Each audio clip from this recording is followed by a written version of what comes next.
Let's begin with an overview for the basic procedures for preparing a bank deposit. This example is going to be fairly generalized and basic. This will change from employer to employer. Step one is going to be counting the cash in the register at the end of the day or the end of the shift.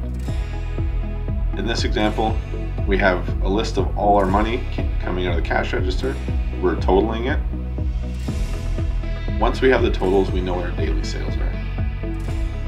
We're not comparing this to a sales report, we're just going to go with these numbers for the deposit.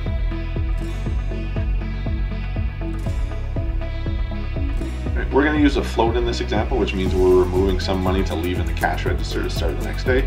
In this example, it's $100. So from our daily sales, we're going to remove $100 to leave in the float.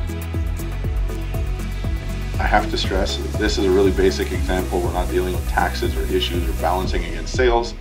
We are using a float, but you have to keep in mind this will change as we move forward.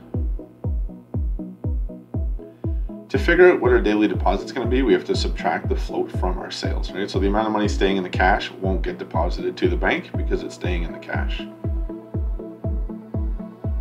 Here's the deposit slip. When we're getting the cash onto the deposit slip, we're writing the quantity of each denomination. Right?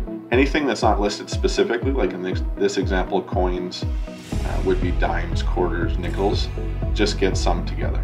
Right? The left is the quantity, the right is usually the total, and then we're going to subtotal all our cash. That's it for the cash section. Next, we're going to move on to dealing with checks. It's important that we take the important information off the check, so the check number, information about an original source document, so is there an invoice associated with this check, who's written the check to us, and how much is the check written for. Once we have all our checks together, we can go back to the deposit slip. We're going to write the company name or the individual, usually the check number, as well as the amount. We'll do that for all our checks.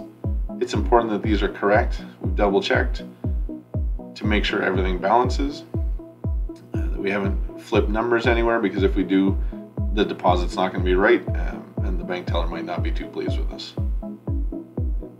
Once we have all three checks written in, there might be more, we are going to subtotal our checks.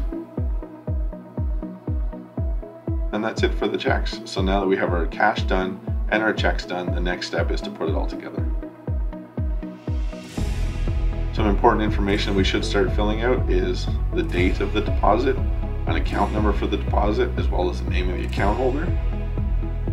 Generally, this will be pre-filled on the forms. If not, it's important to get it right. Okay. Usually we're responsible for signing the bottom because we're doing the deposit. We have to bring our check total over, add our cash and our check, and that determines the amount of the deposit. Okay, now there's a couple exercises for you to try. Let me know how it goes.